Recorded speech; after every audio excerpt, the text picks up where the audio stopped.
किसी भी बिजनेस के लिए ना अपने फाइनेंस को समझना सबसे जरूरी होता है। तो आज हम 3 ऐसे ही जरूरी फाइनेंशियल मैट्रिक्स को बिल्कुल आसान भाषा में समझेंगे। Break even point, return on sales और रिटर्न ऑन इन्वेस्टमेंट। ये आपके बिजनेस के डैशबोर्ड की तरह हैं। ये एक बहुत ही आम सवाल है ना? खासकर नए बिजनेस के लिए। ऐसा लगता है कि सेल्स तो हो रही हैं, पैसा भी आ रहा है, पर महीने के आखिर में जब हिसाब लगाते हैं तो पता चलता है कि असल मुनाफा तो गायब है। तो आखिर ये पैसा जा कहां रहा है? इन कॉन्सेप्ट्स को अच्छे से समझने के लिए हम एक नई टी शर्ट कंपनी की कहानी के साथ चलेंगे। इसके सफर के जरिए हम देखेंगे कि ये नंबर्स असल में बिजनेस के बारे में क्या बताते हैं। तो चलिए शुरू करते हैं। सबसे पहले हमें उस एक नंबर को समझना होगा जो किसी भी बिजनेस के जिंदा रहने के लिए, मतलब कि सरवाइव करने के लिए जरूरी है, और उसे कहते हैं ब्रेक इवन पॉइंट, या शॉर्ट में बीईपी। तो ये ब्रेक इवन पॉइंट क्या है? ये आप समझ लीजिए वो लाइन है जहां आपका business no profit no loss पर खड़ा होता है। मतलब जितने खर्चे हैं उतनी ही कमाई हो रही है। इस पॉइंट को पार करने के बाद ही असल में मुनाफा होना शुरू होता है। अब बीईपी निकालने के लिए हमें 3 चीजों की जरूरत पड़ती है। पहली, फिक्स्ड कॉस्ट। ये वो खर्चे हैं जो बदलने वाले नहीं हैं, चाहे आप एक भी टी शर्ट बेचें या 1000, जैसे दुकान का किराया या कर्मचारियों की सैलरी।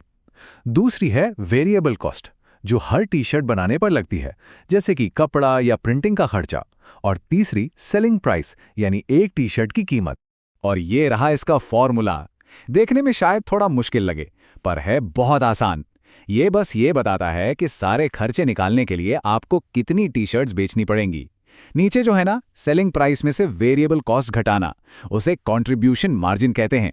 ये वो पैसा है जो हर बिक्री से आपके फिक्स्ड कॉस्ट को कवर करने और फिर मुनाफा बनाने में मदद करता है।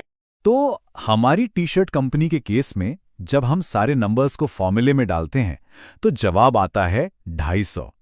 इसका सीधा सा मतलब है कि कंपनी को हर महीने कम से कम 250 टी शर्ट्स बेचनी ही होंगी, सिर्फ अपने खर्चे पूरे करने के लिए। असली कमाई तो 251वीं टी शर्ट से शुरू होगी। चलिए अब आगे बढ़ते हैं। अब ये तो पता चल गया कि बिजनेस को जिंदा रखने के लिए क्या करना है, पर अगला सवाल ये है कि हमारा बिजनेस कितना कुशल है, मतलब जो भी बिक्री हो रही है उसमें से असल में कितना मुनाफा बन रहा है। इसका जवाब हमें रिटर्न ऑन सेल्स या आरओएस से मिलता है। यह हमें प्रतिशत में बताता है कि हर रुपए की सेल पर कंपनी कितना प्रॉफिट कमा रही है।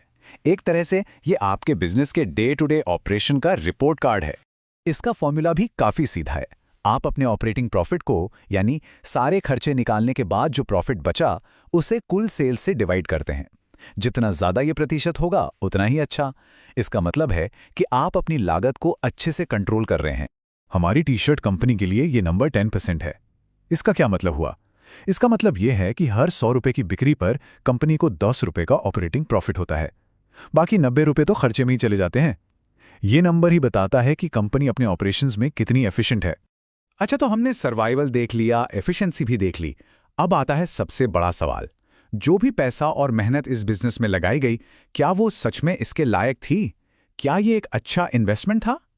इसका जवाब है रिटर्न ऑन इन्वेस्टमेंट, यानी आरओआई। ये किसी भी इन्वेस्टमेंट का, आप कह सकते हैं, फाइनल स्कोर कार्ड होता है। ये सीधे सीधे बताता है कि लगाए गए पैसे पर कितना मुनाफा वापस मिला। इसका फॉर्मूला आपके नेट प्रॉफिट की तुलना आपके कुल इन्वेस्टमेंट से करता है। ये मीट्रिक ये समझने में मदद करता है कि क्या बिजनेस में पैसा लगाना किसी और जगह, जैसे कि बैंक एफडी या स्टॉक मार्केट में पैसा लगाने से ज्यादा फायदेमंद रहा या नहीं।